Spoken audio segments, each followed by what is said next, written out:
부모가 자식에게 베푸는 사랑은 대가를 바라지 않는 순수한 사랑이라고 하는데요. 그런데 부모도 살다 보면 힘이 들 때가 있지요. 그럴 땐 이렇게 말합니다. 내가 너 키우느라 얼마나 고생을 했는데 하고요. 이 말에는 내가 너를 키우느라 이만큼 애를 썼으니 너도 노후에 나한테 보상이라 하고 바라는 마음이 깔려 있습니다. 사람인지라 삶이 버거울 때면 자식에게 기대고 싶거나 바라는 마음이 들게 됩니다. 그래서 부모가 자식을 원망하는 경우가 생기게 되죠.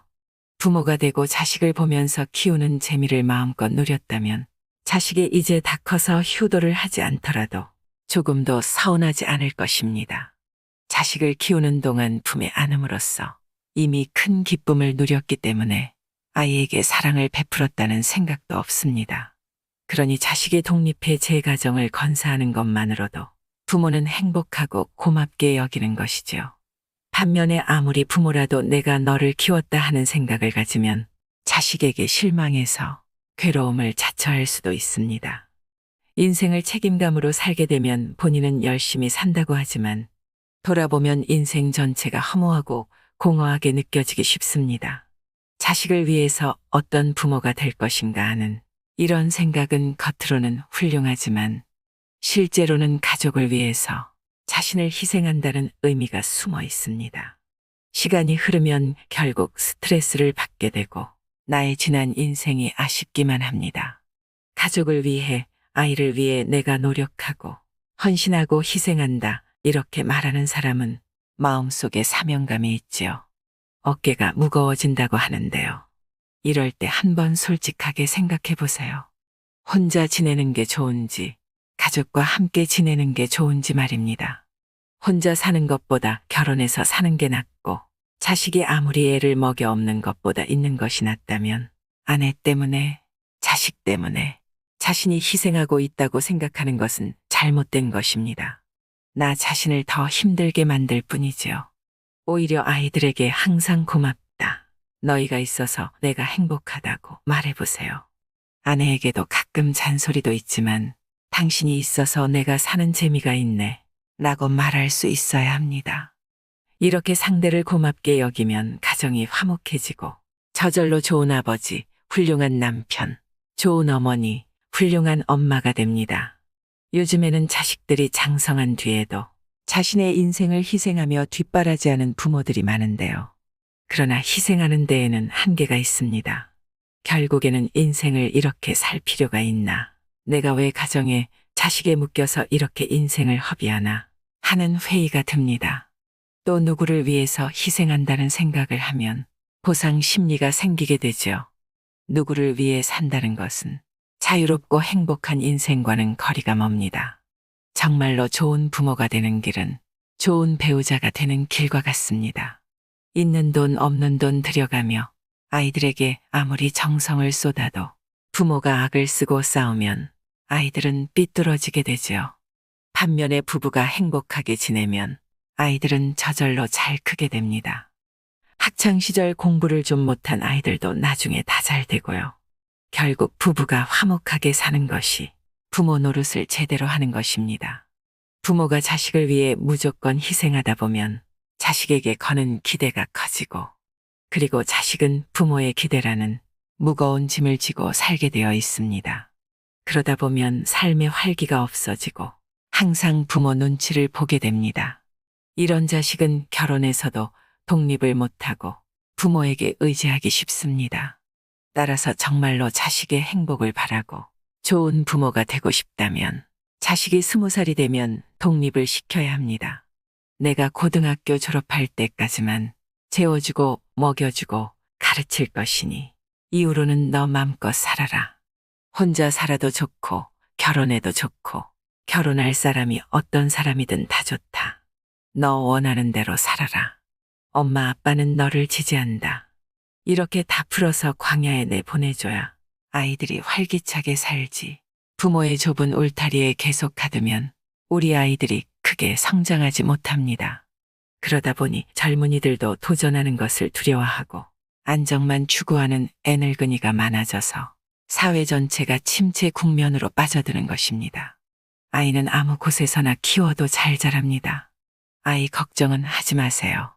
그런데 부모가 자식 키우는 것이 너무 괴롭다고 하소연하면 자식은 잘 되기가 어렵습니다. 부모를 괴롭히는 아이가 어떻게 잘 될 수 있을까요? 부모 노릇도 자식을 위한 희생이라고 생각하면 굴레가 됩니다. 그러니 너를 위해 내가 이렇게 하고 있다는 생각을 버려야 자식 인생도 부모 인생도 다 행복해질 수 있습니다. 나이 들수록 자식을 멀어지게 만드는 부모에 대한 공자의 지혜를 들어보겠습니다. 하나, 자식의 문제를 하나부터 10까지 전부 해결해 주지 마라. 자녀 양육의 마지막 목표는 독립이다. 사랑이라는 이름으로 자식의 모든 문제를 해결해 주려고 하면 안 된다. 자녀의 문제를 대신 해결해 주려고 끊임없이 개입하는 부모는 나중에 버림받기 십상이다. 자식은 직접 어려움을 경험하고 극복해가는 과정을 거치며 성장한다. 이렇게 직접 인생에서 배울 수 있는 기회를 빼앗는 부모는 자녀를 무기 없는 삶의 전쟁터로 내보내는 것과 다름없다. 물론 그렇다고 해서 자식을 방치하고 자식의 어려움을 무시하라는 이야기는 아니다. 자녀가 스스로 직접 문제를 극복할 수 있도록 방치와 도움 사이에서 해결책을 찾아야 한다. 둘, 자식 앞에서 돈 때문에 싸우는 모습을 보이지 마라. 돈에 집착하고 돈 때문에 싸우는 모습을 보이면 안 된다. 자식에게 진정 기쁨을 주는 부모는 어떤 부모인지 아는가? 돈이야 있으면 좋겠지만 돈이 많다고 해서 세상에서 가장 좋은 부모는 아니다. 자녀 앞에서 돈 문제로 끊임없이 다투는 부모는 자식의 정신 건강에 좋지 않다. 자식은 지속적으로 스트레스를 받고 불안을 느끼게 된다. 이런 자녀는 훗날에 다른 사람들과 인간관계를 맺을 때도 심리적으로 불안한 모습을 많이 보인다. 부모는 돈 문제에 있어 자신감 있게 행동해야 한다. 또한 부모된 입장에서 자식 앞에서 돈을 놓고 싸우지 않기 위해 부단히 노력해야 한다. 셋, 자녀를 부모의 소유물로 여기지 마라. 부모는 자녀를 자신의 소유물로만 볼 것이 아니라 자신의 삶을 주체적으로 이끌어가는 하나의 독립적인 인간으로 여겨야 한다. 양육의 목적은 자녀를 독립시키는 것이기 때문이다. 하지만 어떤 부모들은 너의 미래를 위해 그러는 거다. 널 위해서 내가 일하는 거다. 라는 말들로 자녀를 올가매려 한다. 부모가 자녀를 올가매려 통제하려는 집안 중에서 자식이 승승장구하며 대성하는 경우는 많지 않다. 부모의 일과 자식의 일은 독립되어 존재해야만 한다. 부모의 일을 자식에게 억지로 이해시키려 하지 말아라. 책임을 소홀히 하거나 방탕한 생활을 하지 마라.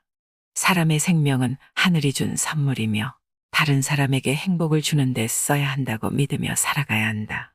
이는 부모가 자녀에게 세상에서 긍정적인 영향을 미치는 방식으로 살아야 할 책임이 있음을 알려준다. 인생을 낭비하거나 부모로서의 책임을 다하지 않는 부모는 자녀에게 버림받을 가능성이 높다. 자녀는 책임감 있고 선한 방식으로 살아가는 부모를 존경하고 존중한다. 다시 말해 방탕하게 낭비를 일삼거나 책임을 소홀히 하는 부모는 결국 자녀에게 버림받게 되어 있다. 자식들은 책임감 있고 세상에 긍정적인 영향을 주기 위해 살아가는 부모를 존경한다. 그리고 무책임한 태도와 행동을 반복하는 부모에게 등을 돌린다. 삶의 고비마다 나를 지켜내는 인생 공부라는 책에 보면 부모 자식 간의 관계에 관한 몇 가지 구절이 있습니다. 함께 공유하고 싶습니다. 사랑한다면 고생시켜라. 엄마가 사준 참고서를 보고 골라준 회사를 지원하고 면접 볼 때 엄마가 동행하는 자식은 결국 불행해진다고 공자가 말했다. 내가 누군가를 진심으로 사랑한다면 그를 고생시키지 않을 수 있겠는가? 내가 누군가를 진심으로 대하고 있다면 그를 깨우쳐 주지 않을 수 있겠는가? 사랑하는 사람이 편안히 지내고 잘 되기를 바라는 것은 옛날이나 지금이나 인지상정일 것이다. 내 자식이, 내 연인이 고생한다는 소식을 들으면 눈물 흘리지 않을 사람이 어디 있겠는가? 하지만 사랑이란 아픔을 참고 견디는 것이다. 내가 나의 아픔을 다스려 사랑하는 사람을 참고 지켜볼 때 사랑하는 사람이 고생을 통해 더욱 사람다운 사람이 되는 것이다. 엄마가 사주는 참고서를 보고 엄마가 골라주는 회사를 지원하고 면접을 볼 때도 엄마가 동행하는 자식은 결국 불행해진다. 그러므로 내 자식을 사랑한다면 고생을 시켜야 하고 내 제자를 사랑한다면 엄격한 채찍질을 아끼지 말아야 하고 내 연인을 사랑한다면 격렬한 비판을 아끼지 말아야 한다. 충은 군주나 국가를 향한 일방적 희생을 의미하지 않고 굳은 마음, 진실한 마음을 일컫는다. 사람도 마찬가지다. 누군가를 진심으로 대하는데 어찌 충고와 깨우침을 아끼겠는가. 사랑이란 긍정과 부정의 총합이다. 사랑이란 무조건 긍정하는 것이 아니라 좋아함과 미워함이 균형을 이뤄야 한다. 타인을 진정으로 사랑할 때 우리는 그 사람이 잘 되기를 바라며 나아가 완성된 사람이 되기를 원한다. 사람들의 완성은 스스로의 잘못된 행동을 고치고 고난과 시련을 겪고 이겨냄으로써 이루어지기 때문에 사랑이 무조건적인 긍정이 될 수는 없다. 내가 사랑하는 사람이 잘 되기를 원하면서 그 사람의 잘못을 비판하지 않는다면 이는 사랑하지 않는 것이다. 그 사람의 잘못을 고치지 않는 것을 미워하지 않는다면 또한 사랑하지 않는 것이다. 사랑을 바탕으로 하는 비판과 그렇지 않은 비판은 확연히 구별된다. 따라서 사랑이란 좋아함과 미워함이 균형을 이뤄야 한다. 부모가 자식을 사랑하는 것도 마찬가지다. 조선시대 정조 때의 선배였던 이덕무는 부모와 자식 간의 사랑의 도에 대해 다음과 같이 말했다. 너무 엄격하면 사나운 자식은 멀어지게 되고 너무 사랑하면 영리한 자식은 방자하게 된다. 부모가 자식을 대하는 방법은 엄격함과 사랑함이 균형을 이루는 것이다. 부모가 자식을 대하는 마음만큼 사랑이 넘치는 것은 없을 것이다. 하지만 부모와 자식 간에도 좋아함과 미워함이 균형을 이뤄야 하니 다른 종류의 사랑에는 말할 것도 없다. 이렇듯 공자에 따르면 무조건적인 사랑을 베푸는 것도 좋지 않다. 부모 자식 간의 사랑에는 균형이 필요하다. 또 사랑하는 자녀가 성장하여 온전한 인간이 되도록 돕고자 하는 마음이 있어야 한다. 공자는 너무 많은 사랑이나 너무 많은 엄격함은 자녀에게 부정적인 영향을 미칠 수 있다는 점을 몇 번이고 강조한다. 결론적으로 부정적인 행동을 하거나 책임을 소홀히 하거나 자식에 대한 배려가 부족한 부모는 자녀에게 버림받을 가능성이 크다. 초영노너의 말이라는 책에 보면 공자는 자식에게 모범이 되는 부모가 되기 위해서는 무엇보다 사람의 됨됨이가 중요하다고 말합니다. 내가 먼저 좋은 사람이 되어야 자녀에게도 좋은 부모가 될 수 있다는 의미입니다. 공자의 지혜를 들어보겠습니다. 좋은 사람이 되는 법. 언제나 사랑받는 사람. 다른 사람에 대한 배려를 잊지 않고 성실히 살아간다. 이것은 무척 어려워 보이지만 실은 즐거운 일이다. 이 같은 삶의 방식을 가진 사람의 곁에는 언제나 많은 이들이 따른다. 주위의 사랑을 받기에 외톨이가 되는 법이 없으며 동료들과 항상 더불어 살아간다. 타인에게는 관대하되 자신에게는 엄격하다. 너그럽고 대범한 자세는 타인과 좋은 관계를 만들어가는데 긍정적인 작용을 한다. 그러나 그 같은 너그러움을 자신에게까지 적용하지는 말아야 한다. 스스로에게 지나치게 관대한 사람은 너무도 쉽게 자신의 게으름과 실수를 용서하고 매사를 변명으로 얼버무린다. 타인에게는 관대하고 대범한 마음으로 다가설지라도 자신에게만큼은 엄격하고 신중한 태도를 지녀야 진정한 성장을 도모할 수 있다. 교육의 기본. 가르침에 있어서 어느 것은 중요하고 어느 것은 중요하지 않다라고 판단하는 것은 어리석은 자의 생각이다. 모든 가르침에는 나름의 가치와 정의가 담겨 있다. 다만 상대의 역량을 고려하지 않고 갑작스럽게 난해한 내용을 가르치는 것은 경계해야 한다. 폭넓은 가르침을 전하되 배우는 쪽의 수준에 맞추는 배려가 필요한 것이 교육이다. 너무 높은 수준의 내용을 배우라고 강요하는 것은 교육이라 할 수 없다. 최소한의 예의, 조화로운 삶을 위해 서로 침묵을 도모하고 친근한 태도로 상대를 대하는 것은 좋은 일이다. 단, 아무리 가깝고 돈독한 관계를 맺기 위함일지라도 최소한의 예의만큼은 잊어버리지 않아야 한다. 최소한의 예의가 사라지면 제대로 된 인간관계를 맺는 것은 고사하고 어떠한 일도 원활히 진행되지 않는다. 자신을 가장 엄중히 경계한다. 자신의 잘못은 엄격히 따지고 깊이 반성한다. 한편 다른 사람의 실수를 따질 때에는 사정을 잘 헤아려 보고 동정할 부분이 있다면 관대하게 감싸준다. 이렇게 행동하면 억울함이나 원망을 호소하는 목소리가 줄고 사람들 또한 그러한 미덕을 본받는다. 마음의 성장을 완성하는 세 가지. 큰 돈을 벌었다는 이야기에 판단력과 냉정함을 잃지 않는 것. 극복해야 할 난국에는 목숨을 걸고 맞설 각오를 하는 것. 오래전에 나눈 약속일지라도 잊지 않고 반드시 지키는 것. 이 세 가지를 행할 수 있다면 마음의 성장은 완성된 것이라고 할 수 있다. 사람답게 살기 위한 조건. 사람이 사람답게 살려면 먼저 정직한 마음이 있어야 한다. 정직한 사람만이 타인과 더불어 살 수 있으며 세상 속에 받아들여지고 행복에 가까워진다. 혹여나 정직하지 못한 이가 세상 속에 받아들여지고 있다면 그것은 단지 운이 좋았을 뿐이다. 자신만이 고칠 수 있는 병. 기분에 따라 말이 쉽게 변하는 사람은 마음이 견실하지 않은 병에 걸린 것과 다를 바 없다. 이 병은 아무리 영험한 기도로도 아무리 뛰어난 명의의 치료로도 고칠 수 없다.